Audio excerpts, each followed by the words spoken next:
Sala de prensa para escuchar también al técnico de la Universidad de Chile, Rocío Ayala. Punto penal como para definir.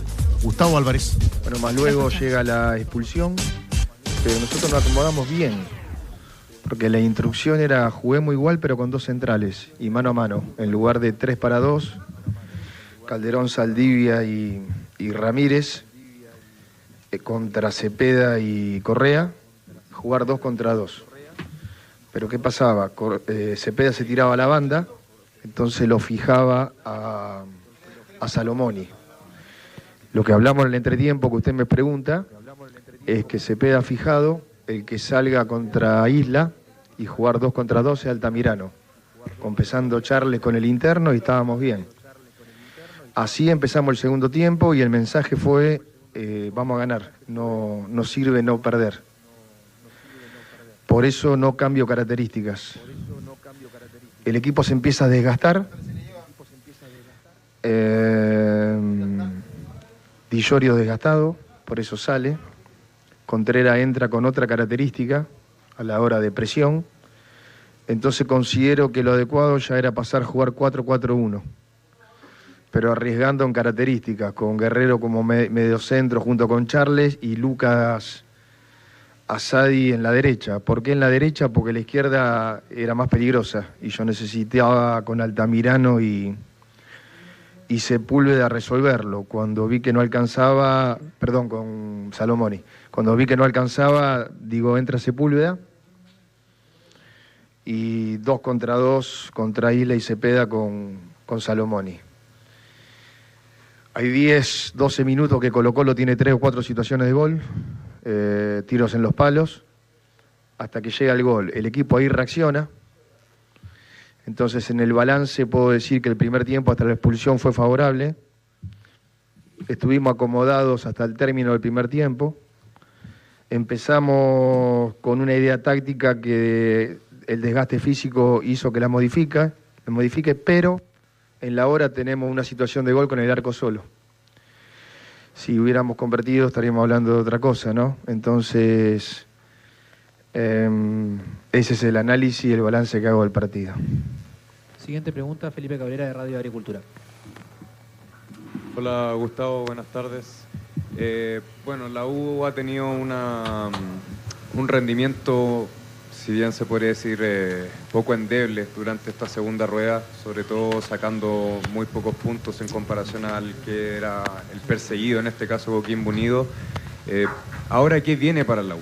¿Cómo se puede replantear quizás los objetivos, viendo que no solamente la U está enredando muchos puntos, sino que también que Coquimbo ha estado muy sólido y ahora incluso Palestino superó a la U en la tabla? ¿Cómo se puede replantear los objetivos? Queda la Supercopa, también lo que dictamine la Conmebol. ¿Cómo está el ambiente? Si se puede descomprimir un poco quizás la competencia que viene. ¿Cómo se puede afrontar esto quizás ya un poco dejando de lado el campeonato? Bueno, lo primero que hay que hacer es analizar por qué se enredaron puntos. ¿Sí? ¿Qué le faltó al equipo? Segundo, como siempre, levantar la cabeza y seguir trabajando. A nosotros una derrota o una racha, ¿sí? Porque esto ya es una racha, no es una derrota, no nos cambia las convicciones. Siempre digo que las ideas se transforman en convicciones cuando atraviesan las dificultades. Hoy estamos en dificultades, perfecto, hay que asumirlo, analizarlo, corregir, pero afrontarlo. Y así vamos a seguir. Nosotros competiremos en cada uno de los partidos que nos quedan en el año con la misma ambición y determinación de siempre. Francisco Caneo de Radio Cooperativa. Somos ADN, escuchando al técnico de la U en el Monumental, Gustavo Álvarez. Estamos pensando en esta diferencia ya de 15 puntos, donde la U, bueno, tiene un partido menos, que se encontró con Everton, se enfrentan en la parte final del campeonato, ustedes con Coquimbo Unido. Lo más alegre en cuentas sería 9 puntos, si es que se logran ganar esos 2 encuentros. Se ve muy compleja la tabla ahora para la Universidad de Chile. ¿Cómo motivar al plantel con respecto a eso, viendo que está hoy día a 5 partidos de empatar junto al líder, pensando que quedan 8? Siempre dije que la mayor motivación que tenemos es el club al que representamos. Siempre dije que independientemente de la competencia y el rival, nosotros tenemos una obligación muy grande de siempre ganar y cumplir con nuestra tarea. Entonces los puntos que quedan tenemos que aspirar a sacar el 100. Sé que estamos lejos, pero nosotros no nos vamos a resignar nunca. Así que nos sobra motivación por la camiseta que representamos. Laurencio Valderrama de Radio Portales. Bueno, Gustavo, estamos en vivo para Estadio en Portales. Bueno, preguntarle cuánto afecta la baja de Franco Calderón en el trámite del partido para lo que viene en el torneo nacional ante La Serena y, bueno, cómo proyecta lo que va a ser el superclásico de la Supercopa. Muchas gracias. Bueno, lo de Franco, bueno, lo dije creo que en la primera respuesta, que hasta la expulsión estábamos bien. El equipo me parece que era superior al rival y las situaciones de gol estaban por el lado nuestro. Después decidí jugar con 2 centrales y no modificar nada. Se fue desgastando el equipo y hubo que hacer algunos cambios, ¿no? Es un repaso de lo que dije en la primera respuesta. Espero la confirmación de la programación con respecto a los partidos que usted me dice y lo afrontaremos como siempre. Nosotros, ganando, empatando, perdiendo, tenemos las mismas convicciones, la misma determinación y la misma actitud. Diego Vega de Conexión Azul. Hola profesor, buenas tardes. Le pregunto por su análisis de su mediocampo que planteó hoy día la U. Se lo pregunto porque el partido pasado con Colo-Colo después usted mencionó que no están acostumbrados a presionar un rombo. ¿Cómo lo vio hoy día y qué lecciones saca para la Supercopa también en ese aspecto? Muy bien, porque si vos analizás, nosotros presionamos el rombo permanentemente. Nosotros cuando teníamos la pelota jugábamos con un cuadrado y cuando no con un rombo. Altamirano Charles, Guerrero Asadi. Y cuando no, Asadi con Pavés, Guerrero y Altamirano con los interiores que jugaron a pie cambiado el primer tiempo, Pizarro y Méndez, y Charles contra Vidal. ¿Sí? Así que lo habíamos entrenado así y todo tal cual planificado. ¿Qué pasa? Cuando me echan un jugador, si yo retraso un volante, voy a quedar 3 contra 4. Y contra buenos jugadores como tiene Colo-Colo, no podés jugar con inferioridad numérica. Entonces, a riesgo, le digo a Saldivia y a Ramírez que jueguen mano a mano contra Correa y Cepeda y mantengo el rombo. Con Di Llorio presionando a los centrales para afuera para tener igualado el sector. Cepeda se va a jugar bien afuera y lo fija a Salomoni. Entonces cuando venía a Isla ya no podía saltar Salomoni, entonces tenía que saltar a Altamirano y compensar Charles. Y estábamos bien. Y de eso fue como arrancamos el segundo tiempo. Nuestra decisión era ganar el partido, no salir a no perder. Leonardo Mura de Radio Futuro. ¿Qué tal, Gustavo? ¿Cómo le va? Buenas tardes. Usted decía que tiene que hacer varios análisis. Y yo le pregunto por, nuevamente, usted me va a decir que es reiterativo en el tema, pero con los delanteros. ¿Qué análisis hace de Lucas Di Llorio, lo que fue el partido, que quizás se jugó un partido correcto, pero finalmente no llega a la solución de gol? Después pone a Rodrigo Contreras, lo mismo, y al final aparece Nicolás Guerra, también como otra carta que tenía que ir a buscar ese gol de la Universidad de Chile, además de Lucas Asadi y Maxi Guerrero, que estaban quizás dentro del partido en posiciones ofensivas. Pero, ¿qué pasa? Porque usted va a seguir buscando soluciones y ninguna de las soluciones que vengan de la banca tampoco están aportando con gol. Uno ve las estadísticas del mes de agosto. Yo le decía a Lucas Asadi en la conferencia de la semana en la NFP que justamente el gran problema este mes fueron el tema de los goles. Cobresal derrota, Audax derrota y ahora este partido con Colo-Colo. Bueno, el caso de Guerra es distinto porque entró por fuera, ¿no es cierto? A Guerra le encomendé la tarea de sostener el 2 contra 2 con Sepúlveda contra Cepeda y Isla y a partir de ahí atacar en diagonal, ¿no? Con respecto a los jugadores, mi obligación es mejorarlos. Yo no me resigno y también lo dije. Si a un jugador le falta algo, yo siempre trabajaré para mejorarlo individualmente. Después puede alcanzar o no. Pero mi obligación como entrenador es mejorar y respaldar a los jugadores que tengo. Hoy día, recuperar niveles, pulir detalles. Creo que en una de las últimas conferencias dije apelar a mi época de formador, que fue mucho más extensa como que la de entrenador de primera división. Entonces yo estoy para mejorar a los jugadores. Lamentablemente no nos está alcanzando. Emilio Mayorga de la Voz Azul. ¿Cómo está, profesor? Buenas tardes. Usted, al inicio de la segunda rueda, hablaba de la obligación que tenía la U de salir campeón este año.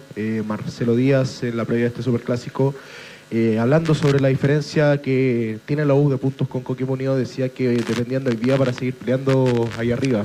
En el mejor de los casos, ya lo preguntaba mi colega, la U va a sacar una distancia de 9 puntos con Coquimbo Unido y el resto ya depende de que Coquimbo empiece a caer. La U queda eliminado de Copa Chile también, y ahora Copa Sudamericana es una incógnita porque depende de lo que diga la Conmebol. ¿Qué saca limpio de este año? ¿Siente que este año se acabó acá para la Universidad de Chile o cómo puede redimir eso de que la U ya está muy complicada en el torneo nacional? Bueno, en el torneo nacional estamos complicados, pero matemáticamente mientras que tenemos posibilidades no nos vamos a resignar nunca. Tendrá que ser una remontada épica, pero lo vamos a intentar.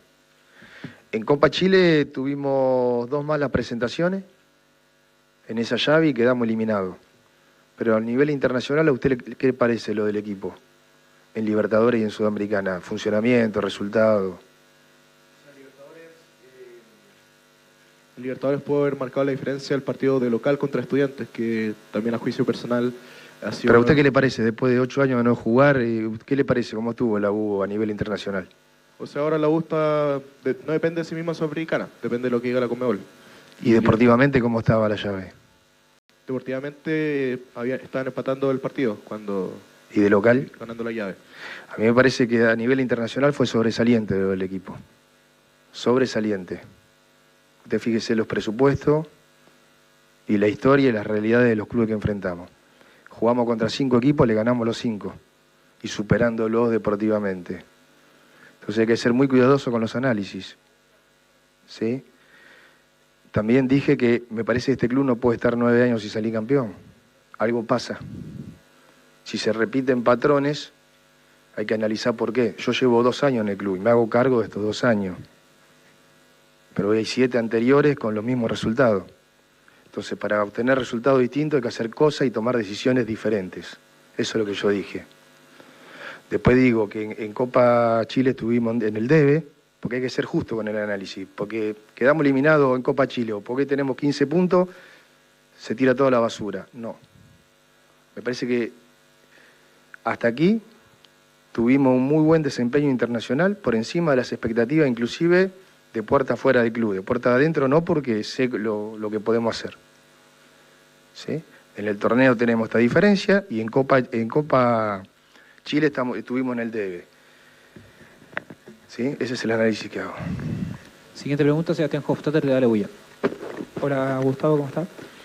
Bueno, usted hablaba de que le encargó a los centrales jugar mano a mano.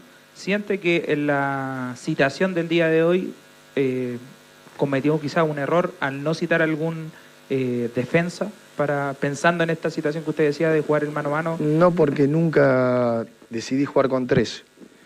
Y si juego con 3, la primera opción es Ormazábal. Lo demostré con las formaciones durante todo el año y el año pasado inclusive.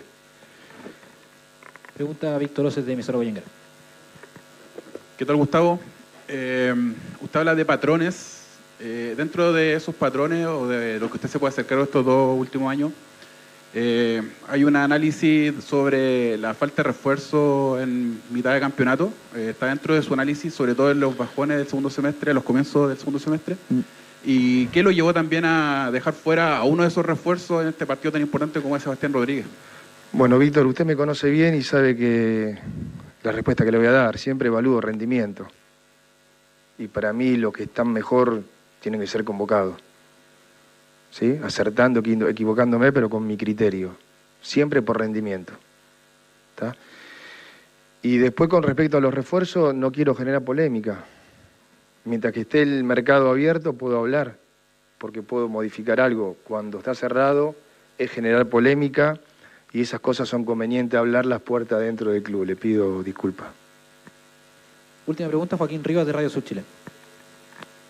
Profesor, hoy el local atacó principalmente por las bandas, a veces siendo muy insistente y desaprovechando ciertos pasillos que se daban. ¿Cómo vio la actuación de su defensa, sobre todo el portero Toselli, en cuanto al juego aéreo, que es por donde más insistieron? Toselli me parece excelente. Tuvo un muy buen partido, en todo sentido. Transmitió tranquilidad desde el primer minuto, se lo pudo... se recurrió a él cuando hubo que jugar para atrás y que la pelota salga limpia. y en el área y debajo de los palos me pareció un muy buen partido de Christopher. Con respecto a la banda, el problema fue en la izquierda nuestra, ¿verdad? Y no por una cuestión táctica, porque siempre estuvimos 2 contra 2 con las